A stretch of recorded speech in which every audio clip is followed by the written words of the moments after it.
I was 10, my dad actually filed for divorce from my mom. And it was a really, really bad time and very tumultuous, actually. A lot of really traumatic things were happening in the household at that time and that I was exposed to.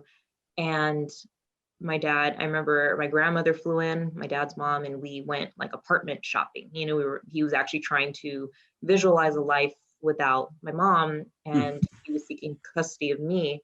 And I remember we were sitting in the car, just he and he asked me point blank, and he said, "Do you want me to divorce your mom? If I did that, I would want to raise you and that kind of thing." And I'm like 10, so of course I said, well, I told him, I said, "Well, no, I actually don't want you to divorce mom because she can't take care of herself. I have to take care of her." Oh my God.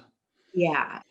And so my dad didn't go forward with it. And then it just was this weird unspoken, like, okay, I'm making a conscious decision to just deal with this person so that my child cannot come from a broken home. I think my dad just didn't want me to be a statistic in that sense. And maybe some of that was pride, Hmm. but yeah, so that decision was kind of made. And so we moved from that town where there was just a lot of bad memories and people associated, and we moved to a new town, which was not far away, but enough that we were in a new kind of chapter. But it didn't necessarily improve the situation because my dad, after he left the Merchant Marines, he was still working out of state. So he was still stateside, which was nice, but he was still gone for 2 or 3 weeks, come home for a week or two. So there was still that kind of absent routine, and my mom kept doing what she wanted to do. And officially, when he retired and was home all the time, my mom had already pretty much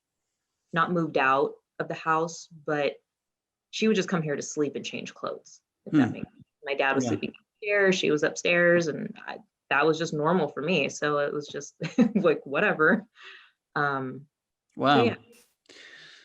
Well, there's a few things I'm thinking about as you're talking that make me kind of relate to my own situation.